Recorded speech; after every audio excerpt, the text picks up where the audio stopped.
Salut, bonjour tout le monde, comment vous allez? Moi ça va très bien. Aujourd'hui je veux qu'on parle d'un sujet qui est un peu, sinon très important, très crucial pour la jeunesse africaine. Aujourd'hui, si vous avez remarqué, c'est quoi? On parle de la bonne gouvernance et alternance démocratique en Afrique. Mais comment la jeunesse se comporte aujourd'hui?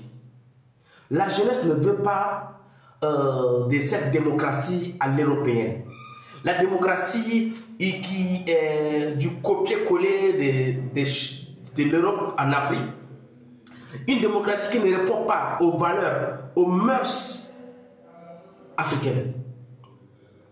Aujourd'hui, tout ce qui se passe en Europe, les gens veulent que ce soit fait en Afrique. Et la jeunesse aujourd'hui éclairée, illuminée, refuse catégoriquement de se comporter de cette manière. Regardez aujourd'hui, partout en Afrique, on dit la démocratie, on veut la démocratie, mais tous ceux qui viennent au pouvoir, ces chefs d'État, ils ne sont que pour l'Occident, parce qu'ils font ce que l'Occident les demande. Aujourd'hui, si vous avez remarqué aujourd'hui, avec l'histoire du Covid, quand la Covid était là, les gens disaient que voilà, la Covid est là, donc il faut porter les cache-nez. Quand les gens commençaient à porter cache-nez en Europe, automatiquement les Africains commençaient à porter cache-nez. Quand les gens commençaient à rentrer en confinement, automatiquement les Africains aussi sont rentrés en confinement. C'est-à-dire qu'aujourd'hui, tout ce que l'Occident veut, l'Afrique doit faire. Regardez le cas des LGBT, c'est une sorte d'homosexuels. Aujourd'hui, il faut aussi envoyer en Afrique. Ce n'est pas des valeurs africaines.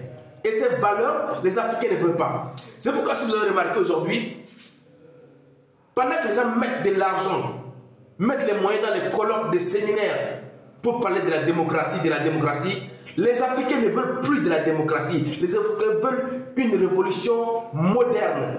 La révolution des temps modernes, c'est-à-dire c'est la vision du peuple.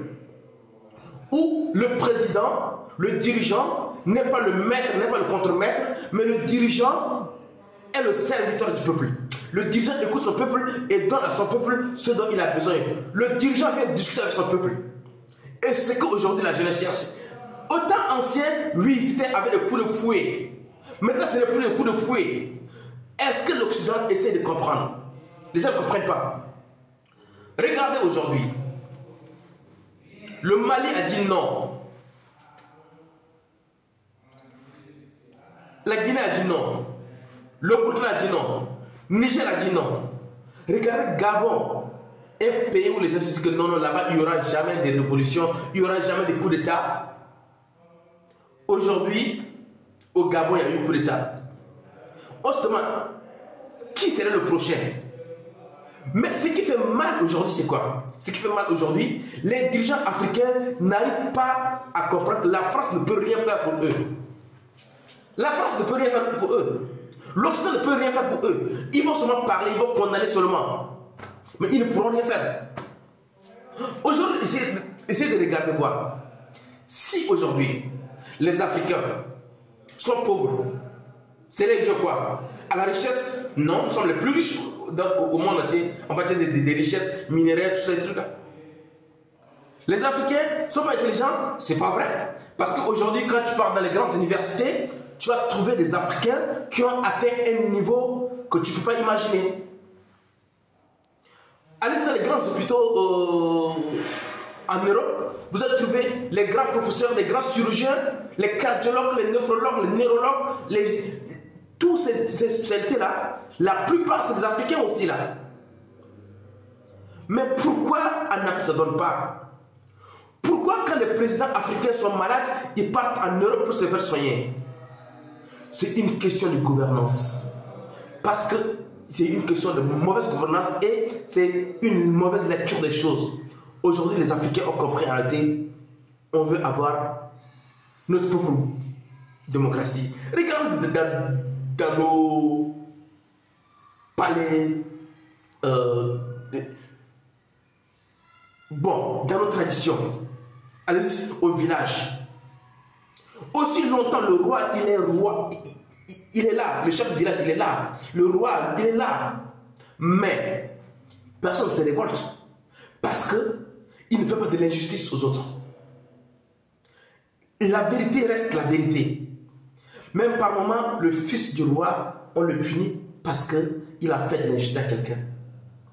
Après, quand le président serait plus, quand le chef serait plus là, son fils va le... Et au fur et à mesure, ça va de génération en génération. Mais les gens ne se plaignent pas. Pourquoi? C'est parce que c'est fait dans l'art des choses. Les Africains doivent comprendre une chose. La jeunesse d'aujourd'hui n'est pas celle d'hier. Et la jeunesse d'aujourd'hui, comme je disais bien, voit clair dans l'eau sale. Ou soit, vous allez essayer de comprendre la jeunesse et puis on va aller de l'avant. Ou soit, vous allez vouloir faire comme vous voulez et puis la jeunesse va toujours sortir. Parce qu'aujourd'hui, vous avez vu le cas de Gabon. Il reste la Côte d'Ivoire. Il reste Togo. Il reste Bénin. Et ainsi de suite. Qui aurait cru que Blaise Compaoré allait quitter un bon matin au Ouagadougou pour partir? Qui aurait cru qu'un bon matin au Mali, les gens vont se lever pour faire partir? Qui aurait cru qu'au Burkina, les gens vont se lever dire à la France, on ne veut plus de toi dans ce pays, va. Qui a cru un jour que les Africains vont se lever comme un seul homme, dont le Niger, quand le Niger avait problème, le Burkina, le Mali, la Guinée décident de s'unir pour aider leurs frères. Au temps de Mohamed El-Gaddafi, on a lutté contre les États-Unis d'Afrique. Oui. Mais ne voyez pas que les États-Unis d'Afrique sont en train de revenir parce que les Africains sont en train de se révolter. Nous voulons la bonne gouvernance et alternance démocratique en Afrique et surtout la bonne démocratie. La démocratie à l'africaine. Pas vous, votre démocratie que vous nous imposez. Non. Aujourd'hui, ma jeunesse refuse. La jeunesse africaine refuse. Il est temps maintenant de comprendre. Aujourd'hui, si vous avez remarqué, il y a beaucoup de jeunes aujourd'hui encore qui sont toujours qui sont toujours des lèche-bottes derrière les vieux. Parce qu'ils n'ont pas de compétences. Eux, tout ce qu'ils peuvent faire, c'est quoi? C'est de chercher quoi manger. Oui, ils sont nommés des conseillers, ils sont nommés des assistants juste pour manger. Ce sont des lèche-bottes. Ça, il faut le connaître. Parce que, en réalité, pourquoi les gens sont des lèche-bottes? Ils n'ont pas de compétences requises pour faire un travail honnête et avoir leur pain. Ils ne peuvent pas travailler comme vous et moi pour avoir de quoi manger. C'est pourquoi ils sont des lèche-bottes. Mais nous allons dire une chose. Voici, après tout ce que nous faisons, il ne faut pas les perdre de vue parce que aujourd'hui, tous ces jeunes qui combattent les autres jeunes au profit de la vieille école, ils seront combattus aussi. L'Afrique se réveille. L'Afrique se réveille et nous nous réveillons. Pas pour nous arrêter, mais l'Afrique se réveille parce que aujourd'hui, Gabon est parti. On va toujours, maintenant, quand on parlait d'Ali Bongo, on va parler de l'ancien président gabonais. Quand on parlait de Bazoum, on parlait de l'ancien président nigérien. Il faut se réveiller. Et aujourd'hui, si la jeunesse se réveille, tout va changer. Parce que la balle est dans le camp de la jeunesse aujourd'hui. La balle est dans le camp de la jeunesse aujourd'hui et que chaque jeune se lève comme un seul homme. Tous unis. Nous avons des idéaux. On n'a pas besoin de lire d'autres pensées. Non. On a des modèles. On a des Lumumba. On a des Sankara. On a des Séni Kounché.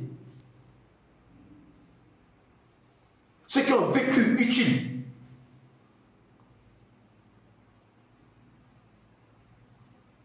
On a des gens qui ont porté haut le flambeau de l'Afrique.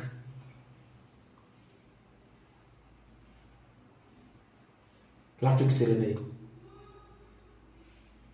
L'Afrique s'est réveillée. Merci. Et pour votre information, nous sommes en train de travailler dur pour atteindre un niveau de la bonne gouvernance. Et les Africains qui travaillent, je vous demande d'aller sur la page Le Courrier Public ou bien sur le blog Le Courrier Public, abonnez-vous parce qu'il y a beaucoup d'informations qui arrivent et nous allons travailler ensemble pour que les choses puissent changer. D'une goutte de pluie naît l'océan. N'a-t-on pas dit? Merci.